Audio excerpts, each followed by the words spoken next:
गीता में अर्जुन को स्वयं भगवान कह रहे हैं कि उस परमेश्वर की शरण में जा, उसके लिए उन संतों के पास जा जो तत्वदर्शी हो। इसी प्रकार हजरत मोहम्मद को उनका अल्लाह कह रहा है कि कोई और पूर्ण परमात्मा है। उसको पाने के लिए उन तत्वदर्शी संत की तलाश कर। वो प्रभु कौन है, ये जानने के लिए कृपया अवश्य सुनिए जगत गुरु तत्वदर्शी संत रामपाल जी महाराज के अमृत वचन। तो अब इस बीचली पीढ़ी में परमात्मा ने कहा था हम चल कर आएंगे। अब परमात्मा ना आए तो दास भेज दिया। अब शक्ति कबीर जी की काम करेगी, पर वो करेगी किसके माध्यम से? जो उसका गुड कंडक्टर होगा। गुड कंडक्टर कहते हैं जिसमें से बिजली की शक्ति तार में क्या अच्छी तरह आ जावे, निर्बाध। तो वो अच्छा जो तार हो उसमें क्या बिजली आती है, शक्ति आती है, पावर आती है। तो दास को भेज दिया आप जी को अपना ज्ञान और अपनी महिमा से परिचित कराने के लिए। अब क्या कहा कि धर्मदास तो लाख दुहाई, ये मूल ज्ञान कहीं बार न जाई। पवित्र ज्ञान तुम जग में भाखो, मेरी महिमा सुनाते रहो। और मूल ज्ञान गुप्त तुम राखो। और मूल ज्ञान बाहर जो पढ़ी, और बिचली पीढ़ी हंस नहीं तरही। अब एक तो मूल ज्ञान है, एक सार शब्द है। सार शब्द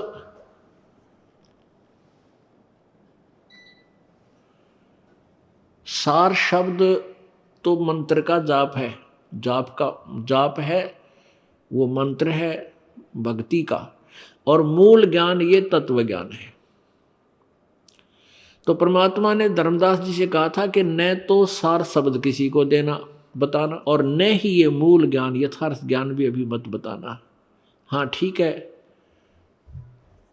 मेरी महिमा आप सुनाते रहो। मूल ज्ञान बाहर जो पढ़ी, बिचली पीढ़ी हंस नहीं तरही। और 33 अरब ज्ञान हम भाखा, मूल ज्ञान गुप्त ही रखा। परमात्मा कबीर जी ने इतने मोटे मोटे ग्रंथ, जैसे कबीर सागर देखो इतना मोटा, चारों वेद इसके अंदर समा जाए तो भी अधिक है। और कबीर वाणी न्यारी है, कबीर शब्दावली अलग से है, कबीर बीजक अलग से है। कहते हैं 33 अरब ज्ञान हम भाखा।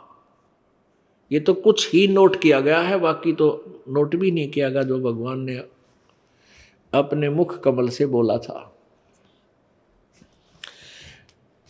और मूल ज्ञान तुम तब लग छपाई, जब लग द्वादश पंथ मिट जाई। अब यहां और क्लियर कर दिया है इसी कबीर वाणी बोध सागर के पृष्ठ 134 पर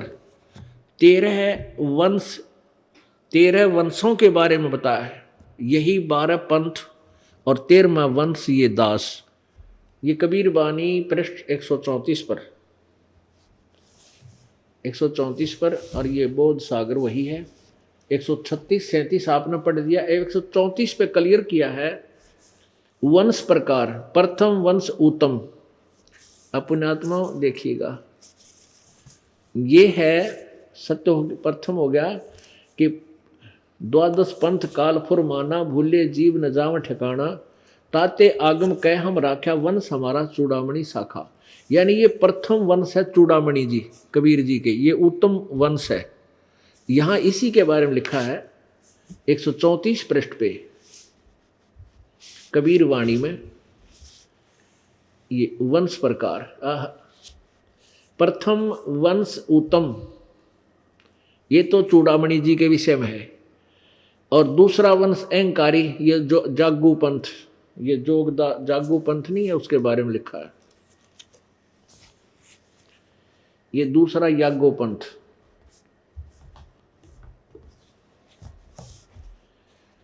ये यागो पंथ, इसके बारे में लिखा है अहंकारी। और तीसरा सूरत गोपाल पंथ। तीसरा वंश प्रचंड।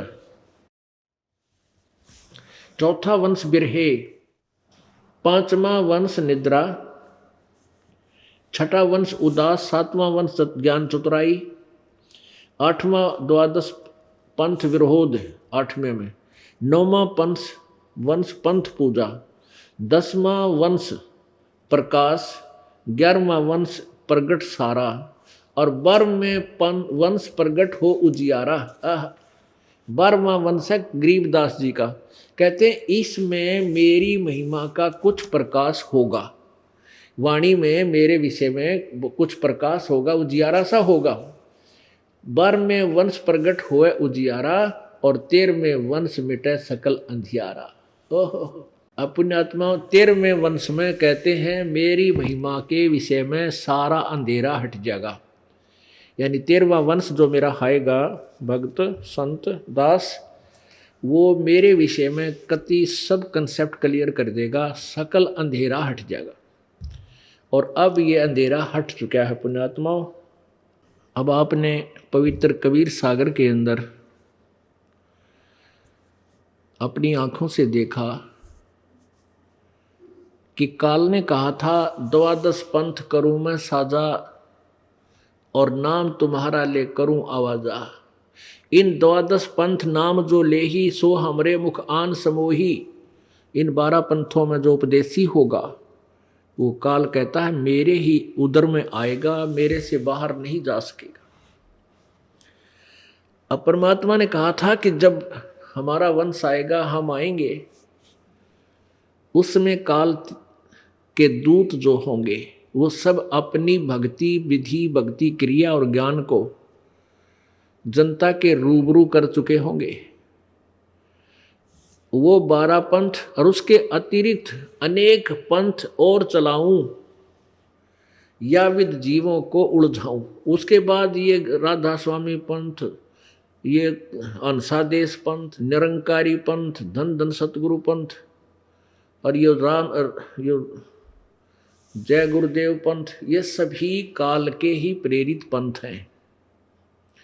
अब उनमें क्या भक्ति विधि है, उनके पास ज्ञान क्या है, उनके द्वारा रची पुस्तकों में सैकड़ों वर्षों से चला आ रहा है। और वो नाम क्या देते हैं मोक्ष कराने का, यानी सतलोक जाने का, वो सबके पास विद्यमान है। सबको पता है वो 5 नाम देते हैं, कोई 3 नाम देता है और कोई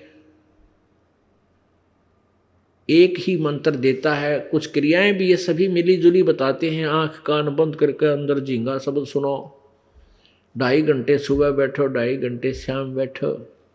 परमात्मा कहते हैं झूठा ज्ञान ध्यान कहाँ लाओ, तुम्हारा ज्ञान ही यूजलेस है, बेसलेस है, तुम विधि ध्यान कहाँ लगा रहे हो, झूठा ज्ञान ध्यान कहाँ लाओ। ये वाद विदा चतुराई, ये तो वाद विवाद करके तुम भोली आत्माओं को चतुरता दिखाकर इनको फंसाए बैठे हो।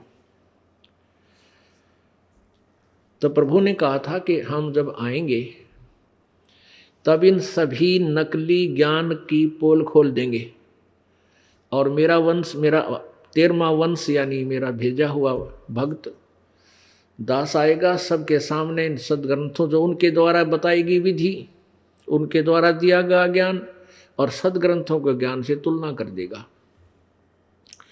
अब ये 12 के 12 पंथ और सारे पंथ एक दिन समय आने पर समाप्त हो जाएगी, क्योंकि इनकी वास्तविकता के विषय में जानकारी इस दास द्वारा पूरे समाज में फैल चुकी है। ठीक है, जो अनाड़ी टाइप हैं वो अभी मानने को तैयार नहीं, देखते भी नहीं हैं, क्योंकि सुनी सुनाई बातों से कि वो रामपाल तो आलोचना करता है, निंदा करता है, ऐसी उन्होंने धारणा फैला रखी है उनके नकली गुरुओं ने कि उनका ज्ञान नहीं सुनना, तुम गुरु जी की मर्यादा से विहीन हो जाओगे। इसलिए वो भोली आत्मा डर के मारे हमारे ज्ञान को पढ़ना नहीं चाहते, कहीं हम गुरु मर्यादा से ना गिर जाएं। लेकिन हमारे भक्त संघर्षशील हैं, अपने भाई बहनों जो दूसरे पंथों में फंसे पड़े हैं उनको समझाने में, और एक टाइम ऐसा आएगा वो सब एकदम वापस आएंगे, ये पंथ नहीं रहेंगे, ये याद रखना, क्योंकि परमात्मा का वचन है, दास का नहीं। ये 12 पंथ खत्म हो जाएंगे अब ये कैसे खत्म होंगे? जैसे हम पहले बालक थे, किसान परिवार में जन्म था दास का, तो खेतों में जाते थे, वर्षा होती थी, वहाँ खेतों में जगह जगह जैसे आम चूस कर खाकर वो उसकी वो गुठली फेंक देते थे, और वो क्या होता था, वहाँ उग आती थी आम का पौधा जब उगता है बहुत सुंदर प्यारा प्यारा होता है, और उसके वैल्यू का, उसकी महिमा का भी पता होता है हमने। तो उसको उठा वहाँ से उखाड़ कर डोल पर लगाते थे, मेड़ पर, कि वहाँ ये ना तो खेती में हानि करेगा और वहाँ ये बड़ा हो जाएगा। तो जब उनको उखाड़ कर वहाँ से लाते थे, जिस पौधे की मिट्टी जड़ से अलग हो जाती थी, जड़ दिखाई दे जाती थी, तो दूसरा साथी बालक कहता था तेरा पौधा सूखेगा, ये सूखेगा, क्योंकि इसकी जड़ राम ने देख ली। यानी राम ने जड़ देख ली इसकी, यानी उस पर मिट्टी हट गई जड़ों से, अब ये उगेगा, और वो सूख जाता था। तो पुण्यात्माओं, इन सभी पंथों की और इन संतों के द्वारा दिए गए ज्ञान की जड़ राम को दिखा दी इस दास ने। ये इनकी मिट्टी हटा दी सबकी, अब ये थोड़े से दिन में आप ही सूख जाएंगे, अपने आप इनके पास कोई जवाब नहीं रहेगा, और ये शिष्य बुद्धिमान अपने आप समझ जाएंगे और वापस आ जाएंगे अपने मूल घर को। इस प्रकार ये 12 पंथों का ऐसे अंत हो जाएगा, और पूरे विश्व में एक मानव पंथ रहेगा, कबीर पंथ रहेगा, और कोई ना जाति ना कोई धर्म अलग रहेगा। जीव हमारी जाति है, मानव धर्म हमारा हिंदू मुस्लिम सिख ईसाई धर्म नहीं कोई न्यारा। इस काल ने हमें इस कलयुग में विभाजित कर दिया। कलयुग से पहले आप पिछली हिस्ट्री देख लीजिए, अपने इतिहास बहुत लंबे चौड़े हमारे पास रखे हैं, कोई धर्म अलग नहीं था, द्वापर तक कोई भी मजहब नहीं था, 4 वर्ण अवश्य थे। अभी कलयुग में काल को पता था कि ये कहीं मेरे जाल से निकल ना जावे, इसलिए कई मजहब बना दिए, आपस में लड़ो मरो कटो, अपने अपने धर्म को उत्तम बतावे। कहते हैं कोई कहे मारा राम बड़ा है, कोई कहे मारा राम बड़ा है, कोई कहे खुदाई रे, कोई कहे ईसा मसीह बड़ा है, ये बाटा रहे लगाई रे, कोई कहे ईसा मसीह बड़ा है। कहते इस प्रकार ये अलग अलग से बाटे बैठे हैं, कोई नो कहे हमारा राम बड़ा है, दूसरे कहे हमारा खुदा बड़ा है, कोई कहे ईसा मसीह बड़ा है, कहते नो बाटे बैठे अलग अलग से। अब ये बंटवारा खत्म हो जाएगा, हम एक पिता की संतान हैं, कबीर हमारा पिता है, परम पिता है, हम सभी उसी के बच्चे हैं। और वो कितना दयालु है, वो कितना दयालु है, समय समय पर आता है, अपनी प्यारी आत्माओं को समझाने की चेष्टा करता है, और सबके जो ब्रह्मा विष्णु महेश पर भी आपत्ति आती है, वो परमात्मा ही आकर के उनके कर्मानुसार जो फल होता है उसका भी वो कहते हैं तीनों लोकों में प्रवेश करके सबका धारण पोषण वही परमात्मा करता है। जिसमें धर्मदास जी को ये ज्ञान हुआ परमात्मा की महिमा का, तो क्या उन्होंने किस प्रकार उस परमेश्वर की महिमा सुनाई। धन धन सतगुरु सहत कबीर भक्त की, पीड़ मिटाने वाले। धन धन सतगुरु सहत कबीर भक्त की, पीड़ मिटाने वाले भक्त की, पीड़ मिटाने वाले भक्त की, पीड़ मिटाने वाले। धन धन सतगुरु सत कबीर भक्त की, पीड़ मिटाने वाले। रहे नल नील यतन कर हार, तब सतगुरु से करी पुकार। रहे नल नील यतन कर हार, तब सतगुरु से करी पुकार।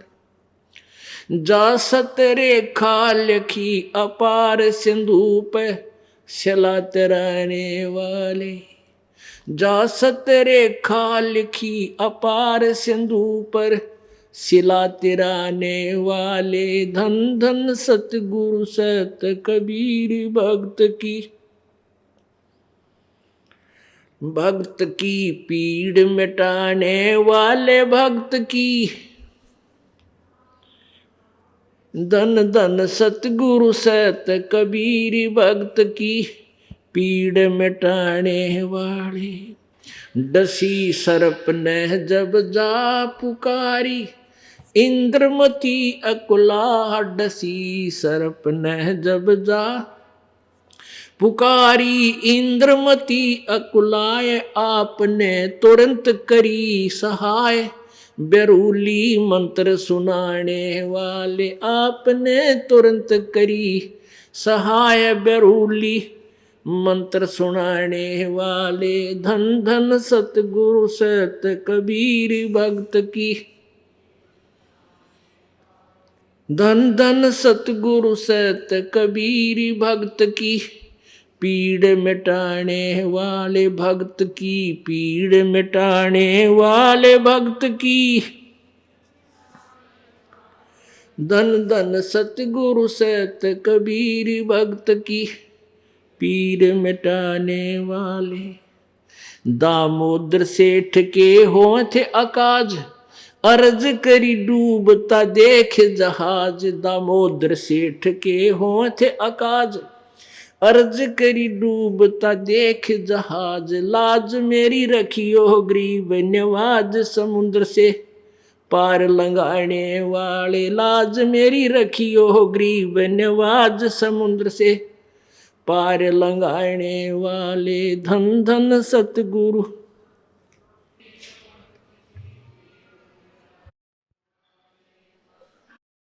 भक्त की पीड़ मिटाने वाले। भक्त की धन धन सतगुरु सत कबीर, भक्त की पीड़ मिटाने वाले। कह कर जोड़ दीन धर्मदास, दरस दे पूर्ण करियो आस। कह कर जोड़ दीन धर्मदास, दरस दे पूर्ण करियो आस। मेटियो जन्म मरण की तरास, सत्य पद प्राप्त कराने वाले।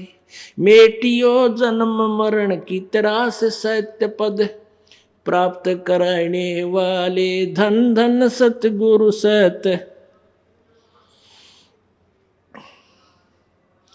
धन धन सतगुरु सत कबीर, भक्त की पीड़ मिटाने वाले। भक्त की पीड़ मिटाने वाले। भक्त की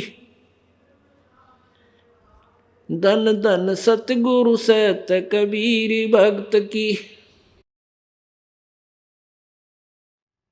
कह कर जोड़ दीन धर्मदास, दरस दे पूर्ण करियो आस। कह कर जोड़ दीन धर्मदास, दरस दे पूर्ण करियो आस। मेटियो जन्म मरण की तरास, सत्य पद प्राप्त कराने वाले। मेटियो जन्म मरण की तरास, सत्य पद प्राप्त कराने वाले। धन धन सतगुरु सत कबीर, भक्त की पीड़ मिटाने वाले। भक्त की पीड़ मिटाने वाले। भक्त की धन धन सतगुरु सत कबीर, भक्त की पीड़ मिटाने वाले। सत्साहिब जब परमेश्वर सशरीर मगहर से सतलोक चले गए, मगहर स्थान से। मगहर एक छोटा सा कस्बा है गोरखपुर शहर के पास। गोरखपुर शहर से लगभग 25-30 किलोमीटर की दूरी पर है। वहां परमात्मा वहां से प्रभु सहशरीर गए थे सतलोक में। जब परमात्मा यहाँ से चले गए कबीर जी, तब धर्मदास जी को बहुत धक्का सा लगा। पुण्यात्मा, जब तक आपके घर पर बिजली रहती है तो कोई बिजली की परवाह नहीं करता। बल्ब जग रहे हैं, टेलीविजन चल रहे हैं, पंखे घूम रहे हैं, बिजली की तरफ कोई ध्यान नहीं देता। ये कितनी वैल्यू है इसकी, कितनी सुखदाई है। और जब बिजली चली जाती है घंटा 2 घंटे के लिए, बिजली दिखे फिर उससे ही चिंता रहती है गर्मी में। ओहो, लाइट नहीं आई, पंखा मर गया गर्मी में, अंधेरा हो गया है। तो बिजली जाने के बाद उसकी महिमा, उसकी वैल्यू का पता लगता, कीमत का। ऐसे ही जब परमात्मा चले गए, जब तो वही रहते थे, सारी वार्ता करते थे, साथ साथ घूमया करते धर्मदास जी ने सोचे बस ये भी भगवान से तो हैं, परंतु फिर पता लग गया तो सचमुच भगवान थे। तब उन्होंने कहा, ओए होए, कह कर जोड़ दीन धर्मदास और दर्श दे पूर्ण करियो आस। एक बार फिर मिल लिए तब भाई। अब देखो, जब मिल रहे थे उसमें हम, अब जैसे परमात्मा 120 वर्ष आए रहे और सबके इतने काम करे, इतने सुख दिए भगवान ने, गिनती नहीं। मुर्दे तक जिंदे किए, कोढ़ तक समाप्त किए। ऐसा असाध्य रोग था जो सिकंदर लोधी राजा के, वो ठीक किया, और भी हजारों लाखों लोगों को सुख दिया। लेकिन उस समय हम भगवान को भगवान नहीं मान सके। क्यों नहीं मान सके? क्योंकि हम अशिक्षित थे। हम वेदों और गीता जी और पुराणों से अपरिचित थे। परमात्मा कहा करते थे, वेद मेरा भेद है, पर मैं ना वेदन के माही, और जौन वेद से मैं मिलूं ये वेद जानते नहीं। सभी चारों वेद मेरे विषय में मेरी महिमा कह रहे हैं, और इन वेदों में वर्णित विधि से ये गा तो मेरी महिमा रहे हैं, लेकिन इनमें वर्णित विधि से मेरी प्राप्ति नहीं है। क्योंकि इस वेदों के अंदर केवल एक ओम नाम को ही स्पष्ट किया है, यही पूजा करनी चाहिए, और ये ब्रह्म तक का है। हमने प्राप्त करना पूर्ण ब्रह्म को। गीता जी अध्याय नंबर 17 के श्लोक 23 में उस पूर्ण परमात्मा सच्चिदानंद घन ब्रह्म, परम अक्षर ब्रह्म की भक्ति के विषय में सांकेतिक शब्द बोला है, लिखा है, ओम तत्सत इति निर्देश है ब्रह्मण त्रिविध समर्थ है। ओम तत्सत ये उस सच्चिदानंद घन ब्रह्म की, परमात्मा की पाने का मंत्र है।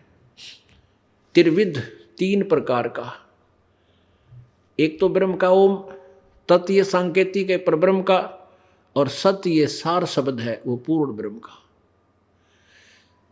परमात्मा आदरणीय गरीबदास साहिब जी ने अपनी अमृतवाणी में कहा है, नामा छिपा ओम तारी, पीछे सोहम भेद बिचारी, सार शब्द पाया जद लोई, आवागमन बहुर ना होई।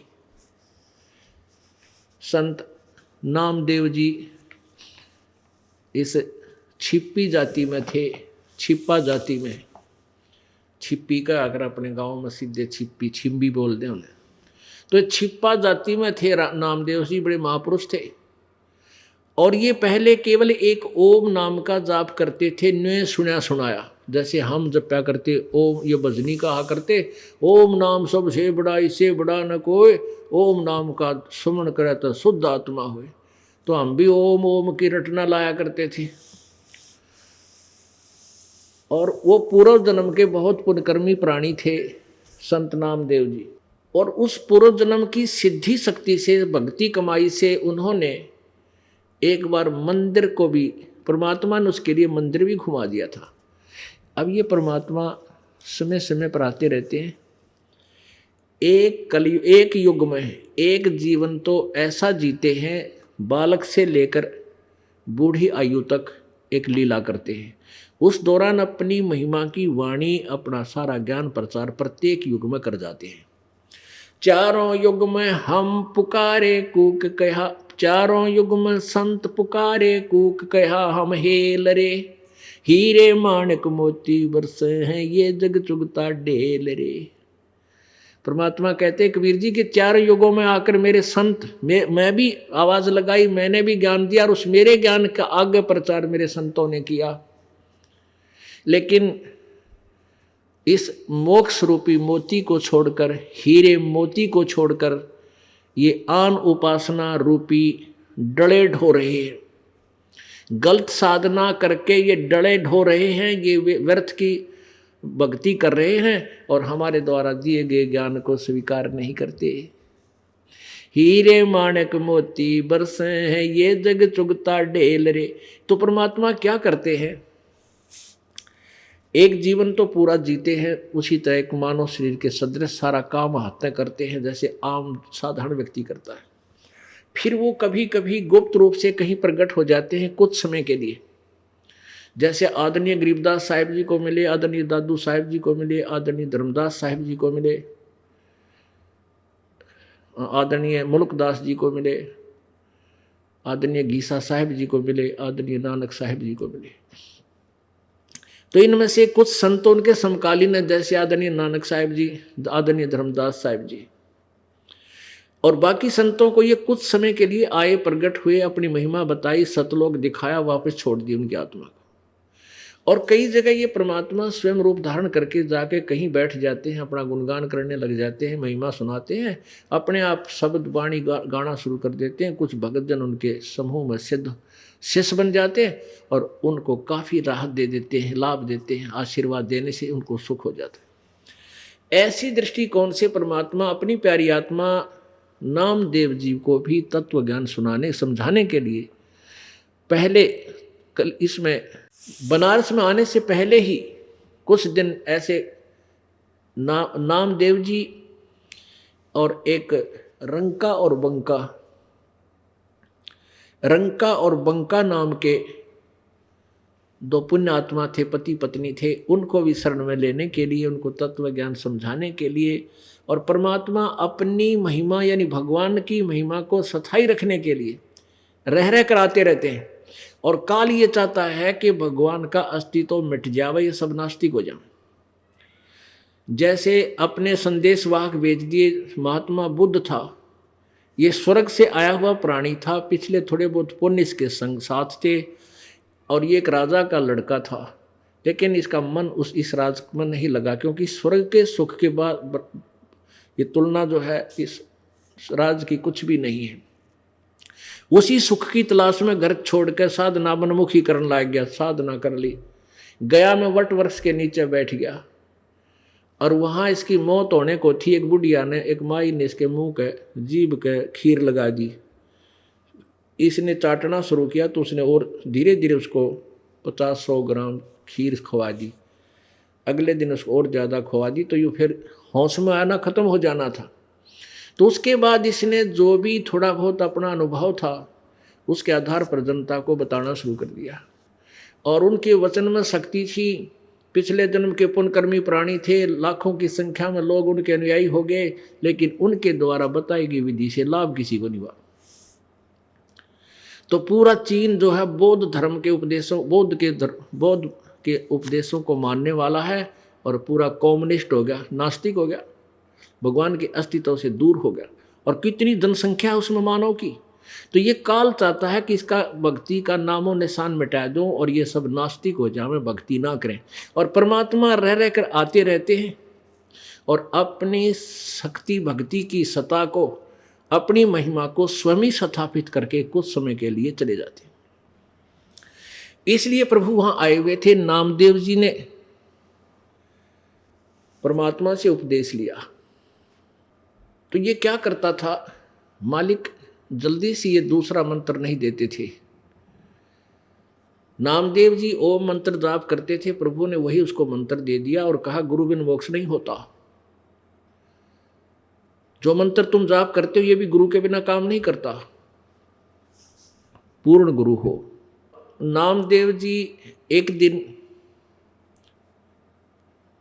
एक मंदिर के पास से गुजर रहे थे, और मंदिर में पंडित लोग आरती कर रहे थे, घंटियां बजा रहे थे। अब नामदेव जी इतने आत्म विभोर हो गए, क्योंकि पुण्य आत्मा थी, भगवान की महिमा की जहाँ चर्चा थी, तो आत्म विभोर हो गए। हाथ में घंटी तो थी को ना, जूती निकाल ली, क्योंकि मंदिर में जाते हैं तो जूते निकालते हैं। निकालते ही उसने उसको बजाना, ऐसे पीटना शुरू कर दिया, ताली की तरह, घंटियों की तरह। और ऐसे घंटी बजाते बजाते उन पंडितों के बीच में चले गए और भगवान के मंदिर के आगे खड़े हो गए। उन पंडित जो 10-12 खड़े थे 20, उनमें चीरते हुए और मंदिर के सामने जा खड़े हुए, ऐसे करने लगे। तो उन्होंने देखा पंडितों ने कि ये छोटी जाति का, और हाथ में जूते लेकर ठाकुर जी के मंदिर में आ गया, इसने तो भट्ठा बिठा दिया। नामदेव जी की पकड़ के बाजू और मंदिर के पीछे पटक दिया कि तने धर्म भ्रष्ट कर दिया हमारा। और वो पड़े पड़े भी वहाँ पर ऐसे घंटी बजा रहे हैं, पड़े पड़े भी आरती गा रहे हैं। तो मंदिर का मुंह परमात्मा ने उस नामदेव की तरफ कर दिया और वो पांडे पीछे पिछले काने घंटी पीटे नहीं खड़े।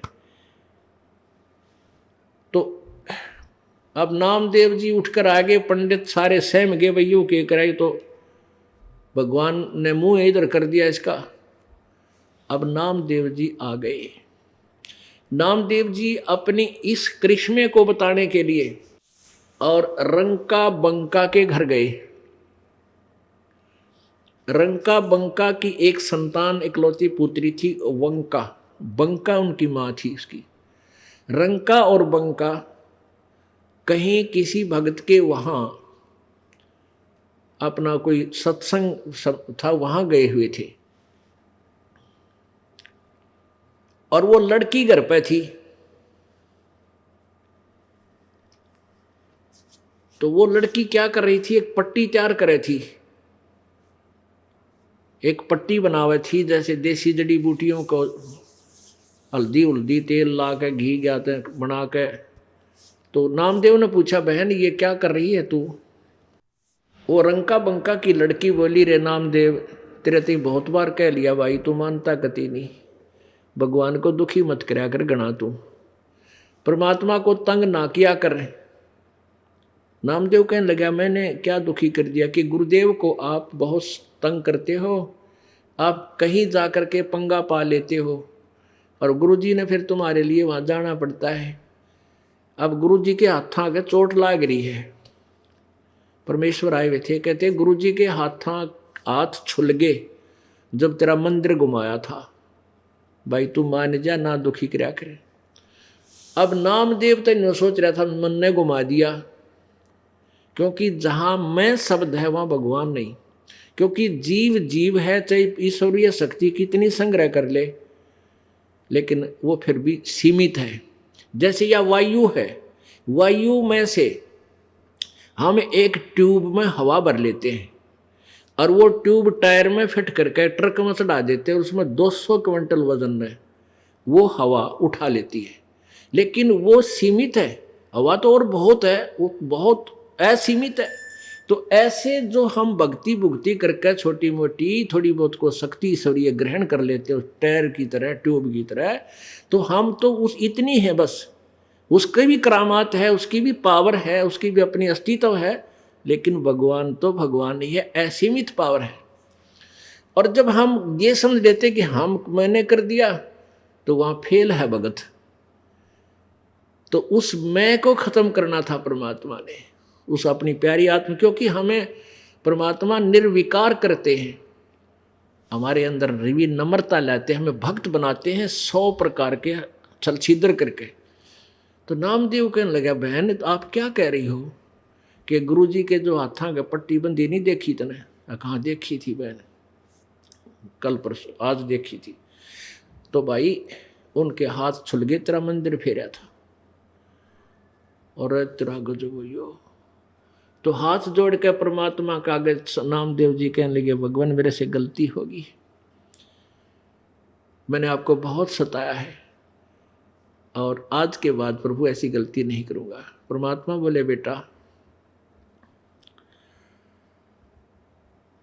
इस तरह की जो करामात आपके देख ली ना इन लोगों ने, आपके पीछे लाग लेंगे लोग। और भक्ति तेरे पास है नहीं, तेरे पास वो सत्य साधना नहीं है, पिछले समय की बैटरी चार्ज है, इस तरह तू कितने करामात दिखा लो, अंत में आपकी भक्ति हीन हो जाएगी। और केवल इस ओम नाम से काम नहीं चले पुत्र, एक मंत्र और है जो दोनों मिलकर के सतनाम बनता है, तब तेरा कल्याण होगा। फिर सार शब्द दूंगा अपने बच्चे को, ये सार शब्द आगे तूने किसी को नहीं बताना है, अपना कल्याण करवा लिए। तो यहां क्या बताते हैं, नामा छिपा ओम तारी, नाम देव जी छिपी जाति में हुए हैं, छिपा जाति में। और पहले वो ओम में तारी माने लौलारे थे, ओम ही को सर्वश्रेष्ठ मंत्र नाम मान कर जाप करते थे। और फिर परमेश्वर ने उसको यथार्थ नाम बताया, नामा छिपा ओम तारी, पीछे सो हम भेद बिचारी, फिर सार शब्द पाया जद लोई, आवागमन बोड़ ना होई। फिर नामदेव जी का कल्याण किया, जब उनको सार नाम दिया, पहले दूसरा मंत्र दिया वो सतनाम बना, फिर उसके बाद सार नाम दिया। ऐसे कल्याण प्रभु ने उस प्यारी आत्मा का किया। तो इस प्रकार प्रभु समय समय पर आकर के अपनी प्यारी आत्माओं को समझाते हैं, ज्ञान दे जाते हैं। और उस नामदेव जी की महिमा से, क्योंकि बहुत से ऐसे चमत्कार नामदेव जी से हुए, जिस कारण से भगवान की आस्था महाराष्ट्र में पुनः स्थापित होगी। आज तक भी महाराष्ट्र के लोग नामदेव जी को बहुत ही आदर की दृष्टि से, और बहुत बड़े बड़े मेले लगते हैं उनके वहाँ पर। तो भगवान की चाह बनी रही। अब परमात्मा ने यथार्थ ज्ञान सारी पृथ्वी पर फैला देना है, फिर पुण्यात्मा अपने आप इस मार्ग को ग्रहण करके पार कर जाएंगी। और यदि ये बीच में महापुरुष ना आते और भगवान इनको अपनी शक्ति से ओतप्रोत करके ना जाते,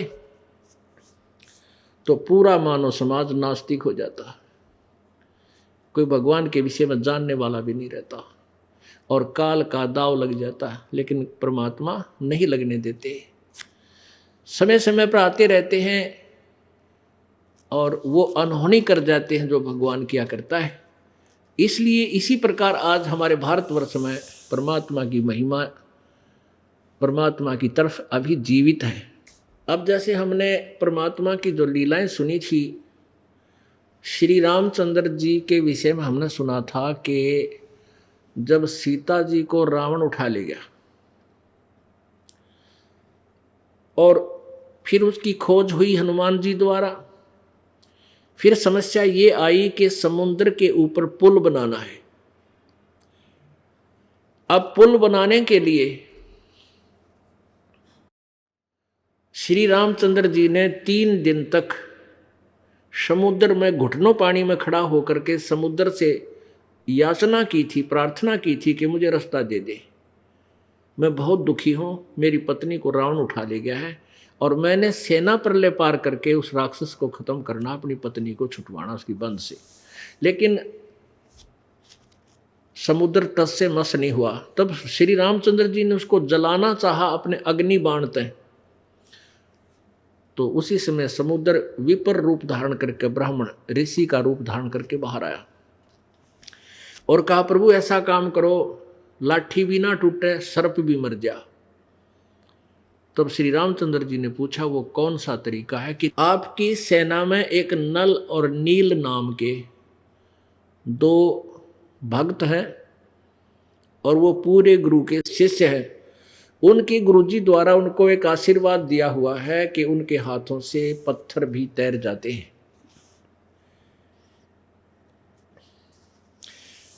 अब जैसे श्री धर्मदास जी पहले हिंदू धर्म में जन्मे थे और रामचंद्र जी, श्री कृष्ण जी और विष्णु और इनकी शंकर जी की महिमा बहुत सुनी हुई थी, तो यही कहा करते थे कि श्री रामचंद्र जी ने समुद्र पे पुल बना दिया। तो परमात्मा ने कहा था, बेटा वो पुल भी रामचंद्र ने नहीं बनाया था, इस दास ने बनवाया था। क्योंकि परमात्मा ने अपने आप को एक दास की भूमिका से भी परिचित कराना था। हमारे लिए वो शब्द बोला करते थे।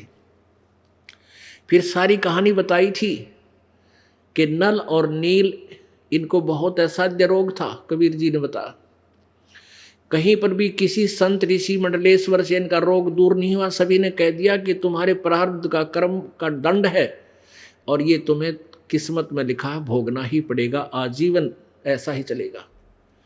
तब कबीर परमेश्वर के सत्संग में पहली बार गए थे, परमात्मा के चरण छुए थे। परमेश्वर कबीर जी ने इनके सिर पर हाथ रखा था तो दोनों स्वस्थ हो गए थे। उसके बाद इनकी सेवा में काफ़ी रुचि हो गई थी और ये काफ़ी दिन परेशान रहने के कारण मेंटली डिस्टर्ब फिर भी रहते थे, लेकिन स्वस्थ पूरे हो गए थे। और भगवान में ज़्यादा आस्था होने के कारण ये कोई कपड़े उपड़े भक्तों के, बूढ़े ठेरों के, जो रोगियों के सत्संग में आते थे, 2-4 दिन सत्संग प्रभु किया करते थे ऐसे दरिया के किनारे। तो वो नल और नील परमात्मा ने बता दिया था, बेटा जितनी सेवा भी करोगे वो काम आया करे। सत्संग में आकर के चौधरी नहीं पाके, दास बनकर रहे और सेवा कर अपने हाथा ते, इस तो बहुत बाप कटा करे। अब वो तो दुखी थे, उनके तो कांटे निकल रहे थे, अब वो तो उस दुख में जूता पह रहे थे, भाई फिर ना लग जा। और परमात्मा की प्रत्येक बात को सत्य मानते थे। तो ऐसे वो क्या करते थे, जैसे कोई बुजुर्ग हैं, बीमार हैं, उठ नहीं सकते, अंधे हैं, पैरालिसिस हैं, परमात्मा के पास ऐसे दुखी लोग ज़्यादा आते थे और कुछ दिन वाले को उनको ज्ञान गुण सुना कर धीरे धीरे उनको स्वस्थ कर देते थे। तो वो नल और नील उनके कपड़े ले जाते धोने के लिए या बर्तन साफ करने के लिए। तो दरिया में बैठ, पहले साबुन सूबुन तो थे कोई ना, पानी में पहला भिगो दिया करते, मैल गल जाएगा, फिर देव मोगरा उन कूटा करते पत्थर पर गिर के, ऐसे कपड़े धोया करते, ऐसे ही बर्तन साफ करते थे। पहले पानी में भिगो देते, फिर रेत से साफ करा करते, दरिया के रेत से। इस दृष्टिकोण से वो कपड़ों को, बर्तनों को पानी में भिगो देते नल नील, और स्वयं दरिया के किनारे किसी वृक्ष के नीचे बैठ के सत्संग में सुनी हुई बातों से चर्चा करते थे और कहते थे, देख किसा भगवान मिला, अपना दुख दूर हो गया है, परमात्मा सब जगह घूम लिए थे, ये सारे नकली संत हैं, सबके पास चले गए थे हम, और सब ने कहते तुम्हारे कर्म में लिख रखा है तो भोगना ही पड़ेगा। देखा वो संत है, वह तो नकली है, सारे नकली। यानी इस तरह की बातें वो चर्चा चलती रहती। उधर से क्या होता, जब वो धोने के लिए जाते बर्तन कपड़े, तो कुछ कपड़े कुछ बर्तन दरिया के धार में बह जाते, उनको पता नहीं लगता, वो वापस आते लेके। अब किसी का कमीज कोई ना, किसी का पजामा खो गया, किसी की धोती नहीं था, किसी का कटोरा को नहीं, किसी की थाली गुम, तो इन्हों कहते भाई मेरे 4 बर्तन ले गया था, 2 ले आए तुम। उनको पता नहीं था, वो कहते नलनील है कि नहीं भी सारे ले आए हम तो न्यू के न्यू।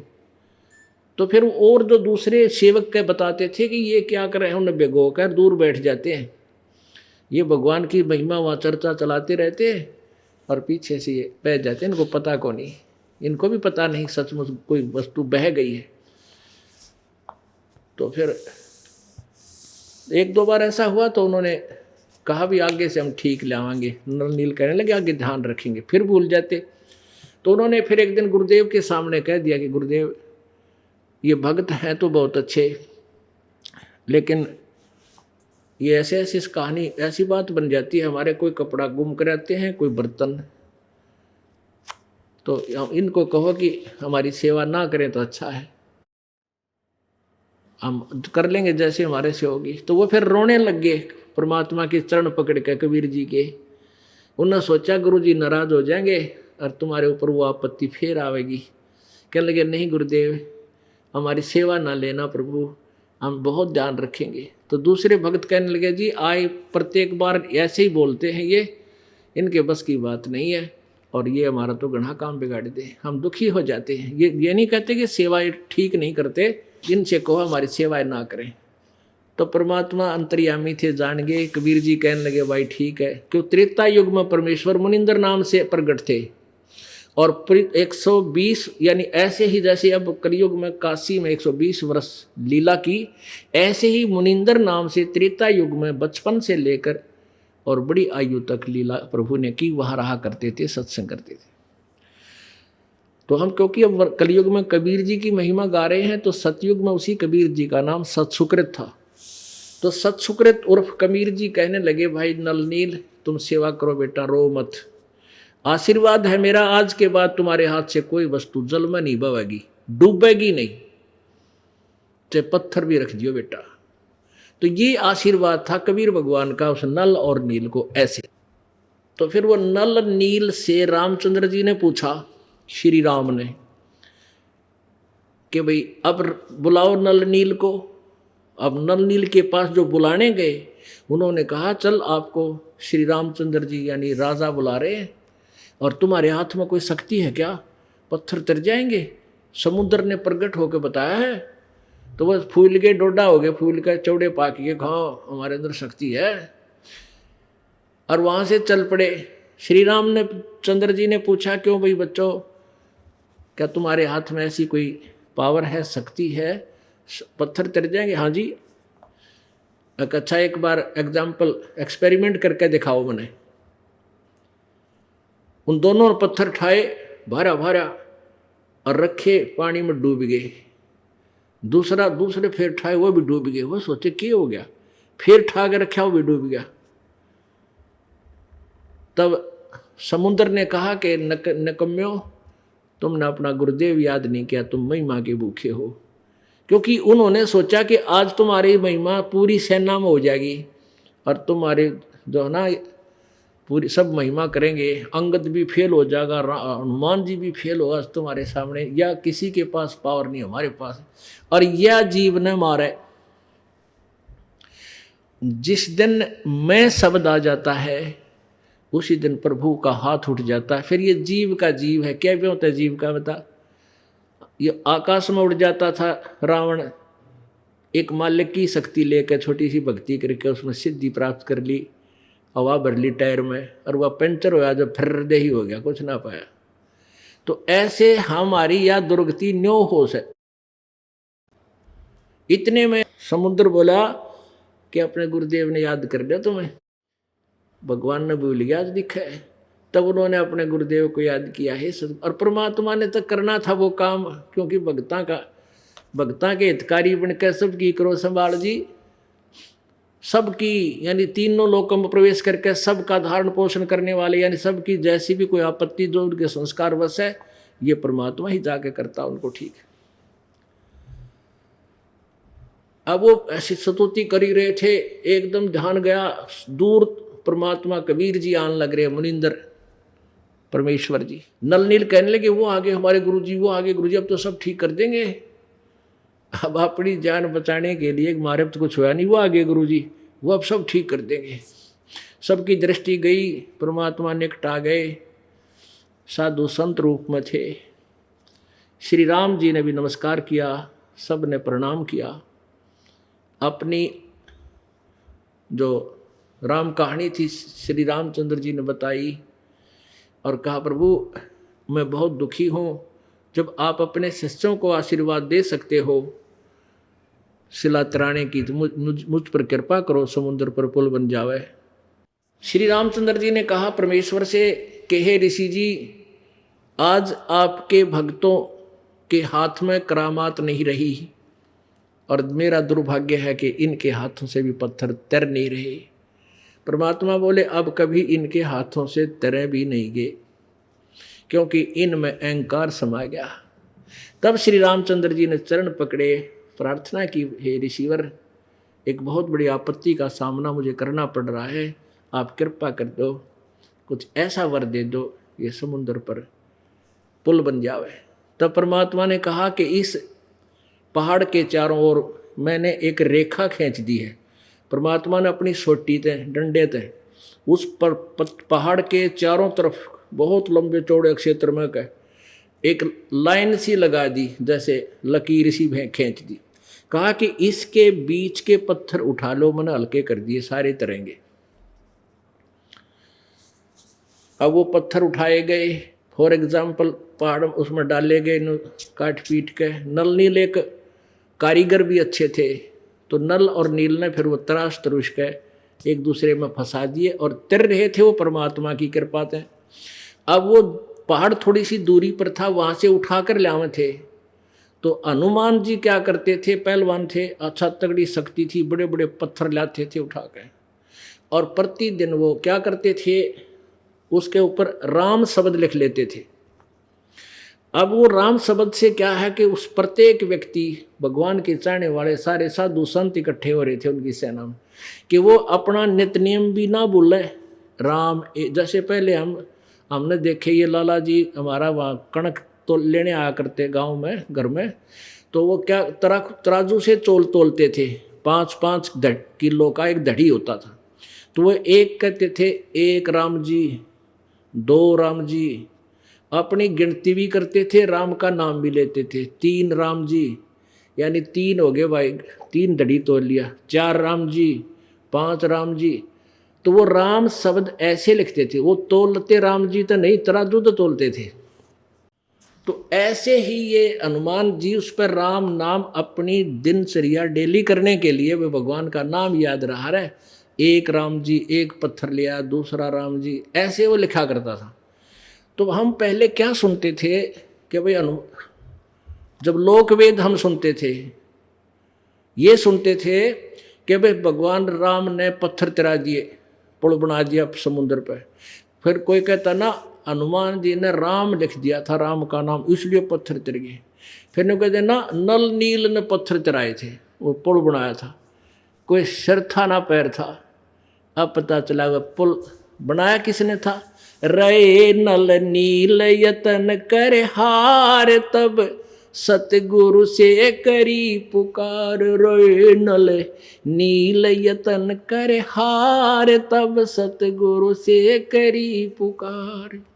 जा सत रेखा लखी अपार, सिंधु पे शिला तराने वाले। जा सत रेखा लखी अपार, सिंधु पे शिला तराने वाले। धन धन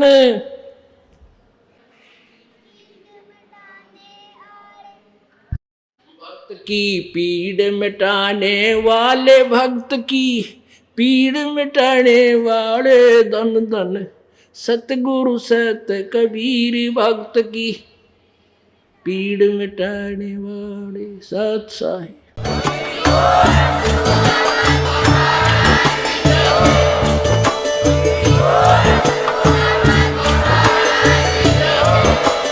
आप सुन रहे थे जगत गुरु तत्वदर्शी संत रामपाल जी महाराज जी के मंगल प्रवचन। अधिक जानकारी के लिए विजिट कीजिए हमारी वेबसाइट www.jagatgururampalji.org। संत रामपाल जी महाराज जी के शुभ आशीर्वाद से पूरे विश्व भर में 500 से भी ज्यादा नाम दीक्षा केंद्र हैं, जिन पर संत रामपाल जी महाराज जी द्वारा ऑनलाइन निशुल्क नाम दीक्षा दी जा रही है। अपने नजदीकी नाम दीक्षा केंद्र का पता करने के लिए संपर्क करें 8222880541।